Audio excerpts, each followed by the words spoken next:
आपण संदर्भात विषयावरती जी काही या प्रत्येक निवडणूक अधिकाऱ्याला प्रत्येक झोनला ही जी काही मूळ रक्कम होती त्या रकमेवरती मक्तेदारांनी केलेलं बिल आणि त्या बिलावरती एक आयुक्तांकडून समिती नेमण्यात आली।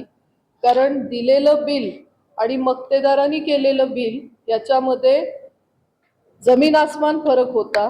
जर मक्तेदाराला आपल्याला अपेक्षित रक्कम अंदाजे 25 लाख होती तर ती मक्तेदारांनी 97 लाख पर्यंत नेलेलं। त्यामुळे याचं क्रॉस व्हेरीफाय करण्यासाठी आयुक्तांनी एक समिती नेमली होती।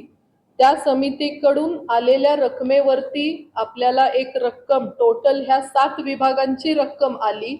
पण हा सगळा एक आराखडा घेताना समाधानकारक कुठलीही बिलं आम्हाला मिळाली नाहीत।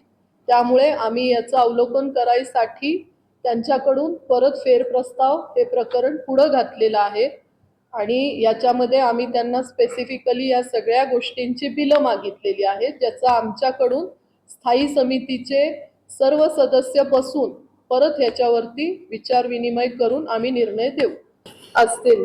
तर माझं या संदर्भात आपल्यालाच एक म्हणणं आहे दादा, की आपण एखादं कार्य करतोय, एखादी काही प्लॅनिंग करतोय, त्याचं एक कोटेशन येत असतं। जर इथं महापालिकेने कोटेशन 24 लाख, ज्यामध्ये टेबल आहेत, खुर्ची आहेत, मंडप आहे, अगदी लाईट आहे, या सगळ्याचं जर 25 लाख महापालिका नियोजन करतं, त्यात 25 लाखाचं 97 लाख होणं हे कितपत मान्य आहे असं मला वाटत नाही। त्यामुळे ही बिलं अपेक्षित आहेत। ते जावई असू देत, ते मुलगा असू देत, त्याच्याही पलीकडे जाऊन याचं उत्तर आम्हाला लोकप्रतिनिधी आहोत आम्हाला द्यावं लागेल, प्रशासनाकडून अपेक्षित आहे।